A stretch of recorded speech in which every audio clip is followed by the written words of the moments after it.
Alright, what's going on, guys? Trev back again, here to bring you another video. This one's going to be doing my weekly review for this week's episode of Fear the Walking Dead Season 2. This one's for episode 11, Pablo and Jessica.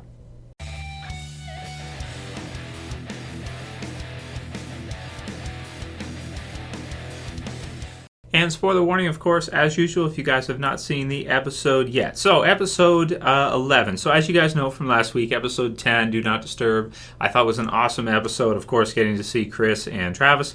This week, that group, or their group, is gone, so I'm expecting to see them maybe episode 12 or 13, and we do have several more episodes left for this season, but we're starting to get into the back quarter of the season now, and we're getting pretty close to the season and starting to wrap up. That said, there's still a lot of things happening. There's still a lot of developments in the different locations this week, focusing on the two, getting to see the hotel and everything going on there, and then also getting to see the Colonia with Nick, Alejandro, and Luciana. So, yeah, I like this episode. This was a good episode for me. And I want to say, too, like I feel like I'm really starting to kind of get used to Fear the Walking Dead now and sort of the feel that it has or the way that they do it, where it is quite a bit different from The Walking Dead, where The Walking Dead, based on the comic book, of course, has a very action-oriented type of storytelling. Fear the Walking Dead, of course, in this episode showed that as well, too, has a more drama-based, I want to say. So it's a different feel for sure from The Walking Dead's action kind of base. This one with the drama base, but I'm getting used to it, and I am liking it quite a bit, and I did enjoy this episode a lot. So for me, a highlight for this one has to be kind of their idea to Alycia's idea, we should say, to lure out all of the walkers that are in the hotel all at once out to the pier, and then lock them out and then have them follow Madison and kind of dive into the water there, where they're going to sink, of course, and not make it back.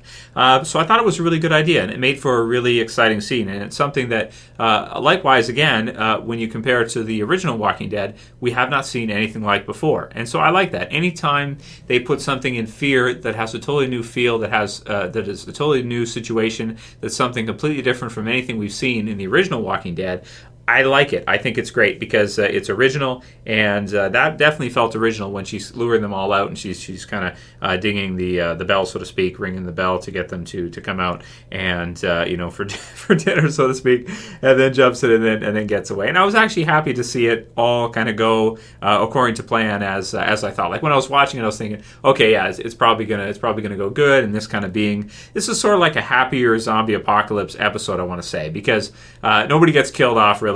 Everything goes according to plan for the most part, and I like the idea. I liked, again, the spotlight on Alycia in this one, and kind of her ideas and being self-reliant and her strength, and I did like that quite a bit. Her and Madison and kind of their different, dialogue that they had, and then the idea, and then the delivery of it. It was good. I thought it was good for sure. So aside from that going on at the hotel, we had, of course, the groups that hate each other. But the thing with that is with Alana and Hector, they know the terrain, which is very, very useful for the group as a whole. If they need to know something, if Strand needs to know, okay, where's this? Boom, go here, go there. This is the number, that kind of thing. They know the terrain very, very well. So for the group as a whole, I can definitely see Madison and the others trying to get them to cooperate and kind of get along, so to speak, or at least be able to live together without trying to kill each other, because, of course, and for now, everything seems to be good in that they're kind of having a celebration type dinner, having cleared out the hotel in a pretty smart way of doing it. So yeah, no, it's good that if they can all work together for now, at least. We'll see with the promo. I got to watch the promo again, and then I'll do the predictions after this video for what I think is going to happen in episode 12. But liked everything at the hotel. Thought it was all good, and it was cool to see the intro of how they got away. And when they did the guts trick again, I got the whispers in my head. It's like whispers is what we're seeing. I don't know. It's pretty tough to say, but they definitely are using the guts trick quite a bit. It's like once Nick figured it out, if shit hits the fan, they're going to go to it. They're going to use it anytime they have to, if they have to get out of a tight spot. So that was all good. Liked everything at the hotel. It was all fun stuff. So the stuff that happened at the Colonia. for that, I mean, the one big takeaway, or the big thing to have with that, of course, being that we have Nick and Luciana, who seem to be the start of kind of maybe a relationship between them, or at least getting romantically involved to start. And I liked it. I thought it was good, and I thought it made sense. The only thing I would kind of wish they would have done maybe a little bit better was maybe the title being Pablo and Jessica. Had Pablo been kind of a more central focus, because they really could have used that, I think, as like a big death. I mean, it's kind of like news is delivered, but we don't really know this Pablo guy. He wasn't really developed at all, and as a result, we don't really feel too much for it. We feel sorry for Luciana in that, and you can see that kind of being maybe a motivator for her and Nick relationship, Nick being there for her as she's going through a tough time. But I think they probably could have, in previous episodes too, maybe with a little bit better planning, have had Pablo kind of a more central focus, and then make us kind of get an idea of who he is a little bit better, and then have him killed off as kind of maybe a C, B type of character, death, rather than just kind of an E or F character that we don't even really know about.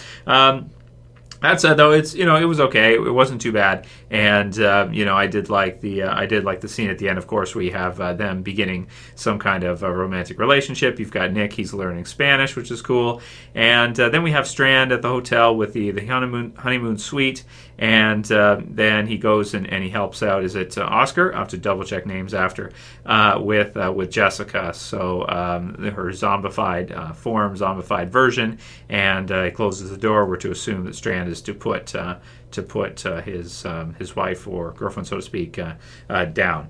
So in terms of thoughts of the episode, it was a good episode. The truck's gone, so Alycia's gone, it looks like, and we'll have to see how that works out. Maybe if she'll go back to the place that they were at before, Celia's house, home there, and compound, and see if maybe she's able to find Daniel if he's still alive, because we are to believe right now that he probably will still come back. Even though realistically he should probably be dead. We'll see if they do in fact bring him back, because Ruben Blades, I think he had to go do some stuff, because he does singing or something like that. So yeah, so Alycia gone for now. So we'll see so that kind of creates another group. So if she's gone, then you have Chris and Travis, you have the hotel group, you have the Colonia group, and then you have Alycia. So that's 4 really.